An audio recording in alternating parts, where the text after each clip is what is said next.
ভূমি মন্ত্রণালয় এবং বেসামরিক বিমান পরিবহন ও পর্যটন মন্ত্রণালয়ের উপদেষ্টা এএফ হাসান আরিফ মারা গেছেন। তিনি রাজধানীর ল্যাভেইট হাসপাতালে মারা গেছেন।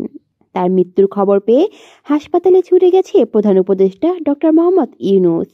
শুক্রবার সন্ধ্যা 5:30টার দিকে হাসপাতালে যান ডক্টর ইউনূস। সেখানে কিছুক্ষণ অবস্থান শেষে ফিরে গেছেন প্রধান উপদেষ্টা। ডক্টর ইউনূস মিশরের কায়রোতে অনুষ্ঠিত D8 সম্মেলনে যোগদান শেষে সন্ধ্যায় দেশে ফেরেন। এরপর বিমানবন্দর থেকে সরাসরি ধানমন্ডির ল্যাভেইট হাসপাতালে যান। সেখানে প্রয়াত উপদেষ্টার প্রতি শ্রদ্ধা নিবেদন করেন এবং তার পরিবারের প্রতি সমবেদনা জানান। এর আগে হৃদরোগে আক্রান্ত হয়ে বিকেল 3টা 10 মিনিটে মারা যান উপদেষ্টা হাসান আরিফ। মৃত্যুকালে তার বয়স হয়েছিল 83 বছর।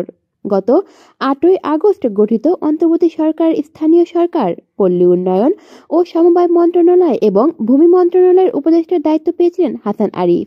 পরে হাসান আরিফকে ভূমি এবং বেসামরিক বিমান পরিবহন ও পর্যটন মন্ত্রণালয়ের দায়িত্ব দেওয়া হয়। কলি শিকদার, বাংলা নিউজ নেটওয়ার্ক।